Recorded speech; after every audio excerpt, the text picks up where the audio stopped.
the exact same patterns that we swore that we didn't want to do. That's not even great English. But you remember thinking, I am not going to turn out like my mother. Hope my daughter's not listening to this. I remember when I was younger thinking that was the last thing that I wanted to do. And in a lot of ways, I haven't. And in some ways, I have. So one of the things that I notice is that when clients come to me for the healing work is that they find themselves saying things like, I just keep finding myself doing this thing and I don't even want to be doing it.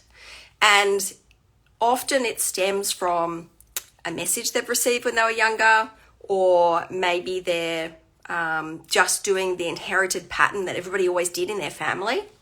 And we can clear those things because often they can be relatively destructive, right?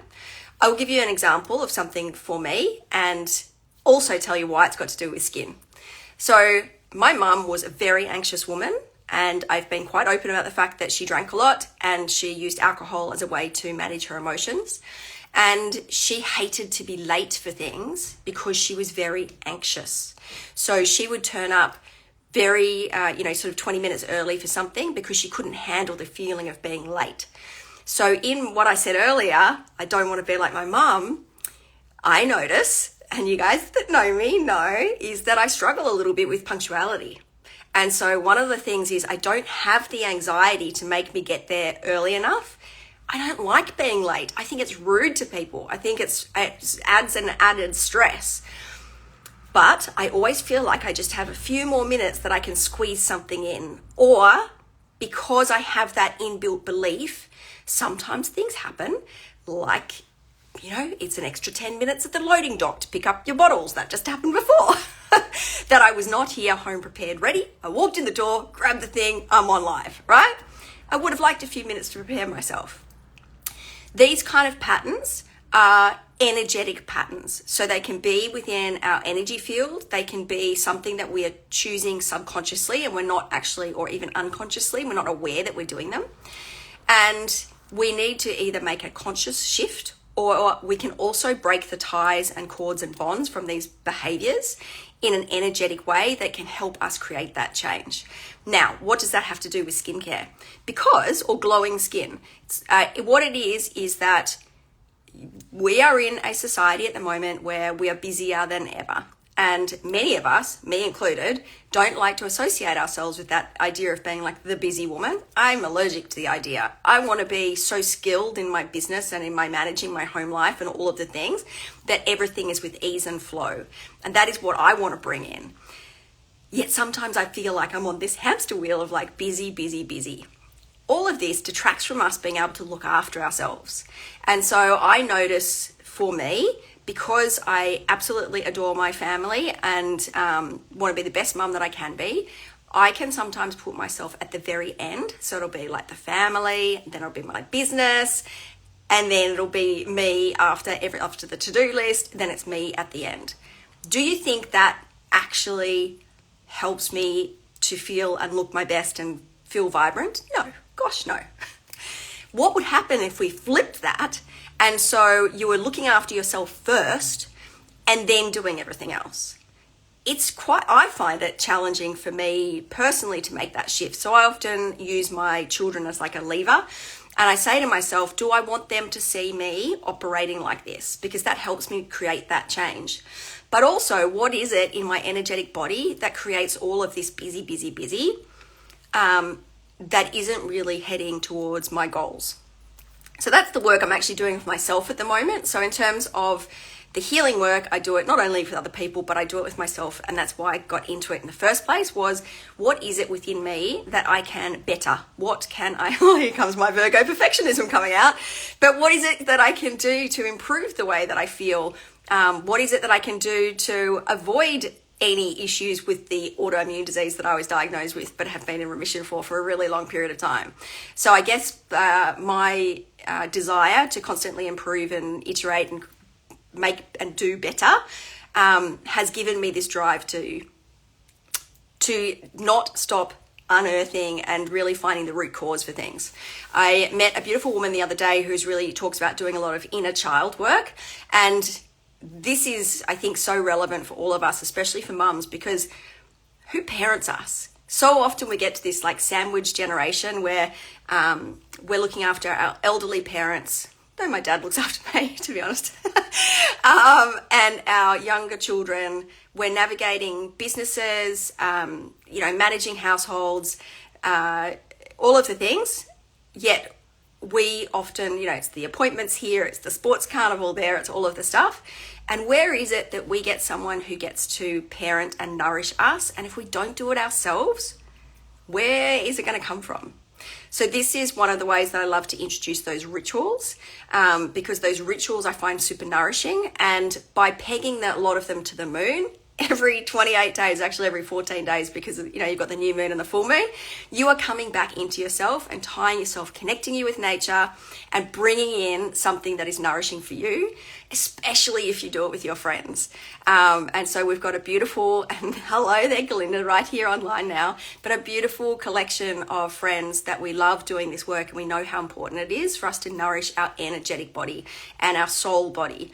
And that really reflects on the outside. Because do you know what? If you are exhausted, overwhelmed, undernourished, underslept, it does not matter what you do to your face. You are not going to glow. It just is not possible, because our body is going to prioritize living, as in keeping your heart beating and your lungs working, over glowing skin.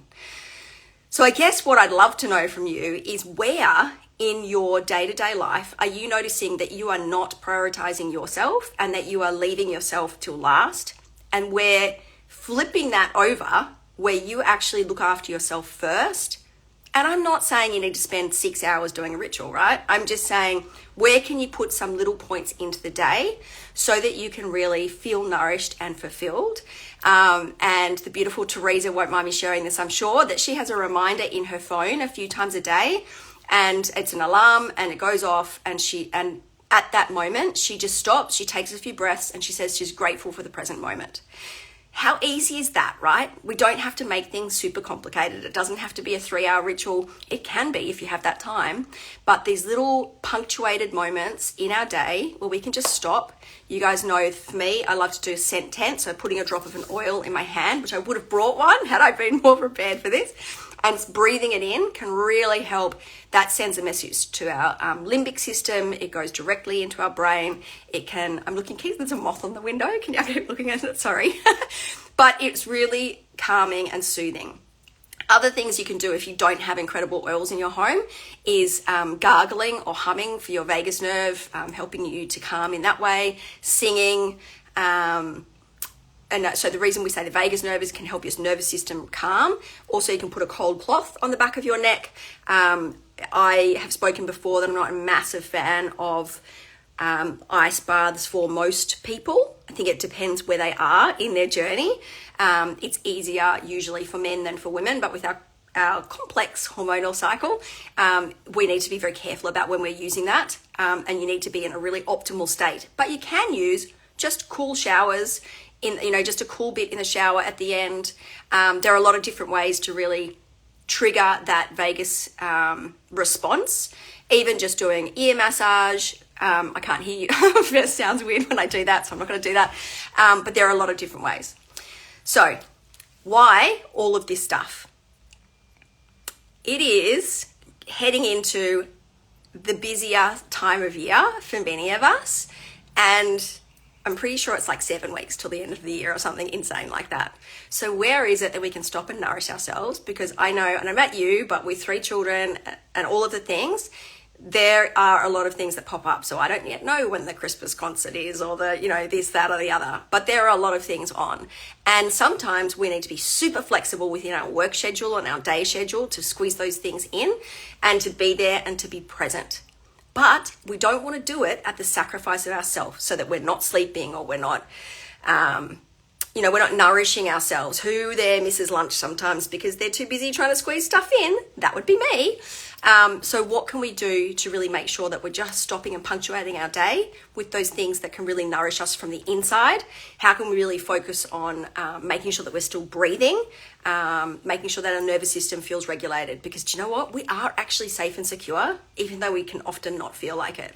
So how can we tap into that inner safety and security?